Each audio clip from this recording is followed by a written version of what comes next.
வதக்கி விட்டுக்கோங்க. அடுப்பை நல்லா மீடியம் சைஸ்லேயே வச்சுட்டு அதை கிளறி விட்டே இருங்க. என் சேனல் இப்போ தான் ஃபஸ்ட் டைம் பார்க்குறீங்கன்னா கீழே சப்ஸ்கிரைப் பட்டன் இருக்கும். அதை ப்ரெஸ் பண்ணிட்டு பக்கத்தில் இருக்கிற பெல் பட்டன் ப்ரெஸ் பண்ணி ஆல்ன்ற பட்டன் ப்ரெஸ் பண்ணி தான் நான் போடுற வீடியோ நோட்டிஃபிகேஷன்ஸ் தான் வரும். இப்போ அதில் வேர்க்கடல சேர்த்துடலாம். சேர்த்துட்டு கொஞ்சமாக முந்திரி சேர்த்துருங்க.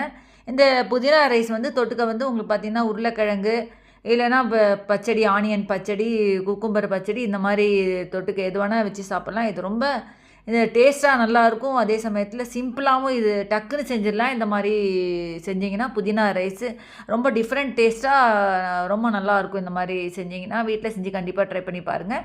இப்போ இந்த அரைச்ச விழுது அதில் சேர்த்துடலாம். அதில் கொஞ்சமாக தண்ணி ஊற்றி இதில் சேர்த்துடலாம். அதில் சேர்த்துட்டு இதை நல்லா கிளறி விட்டுக்கோங்க. அரிசி வந்து நான் பார்த்தீங்கன்னா நான் 1.5 கப்பு அரிசி எடுத்திருக்கேன். 1.5 கப்பு அரிசிக்கு வந்து பார்த்தீங்கன்னா 3 டம்ளர் தண்ணி எடுத்து வச்சுருக்கேன் நான் இதுக்கு. நீங்கள் வந்து உங்களுக்கு 1 கப்பு அரிசி எடுத்தீங்கன்னா ஒரு 2 கப்பு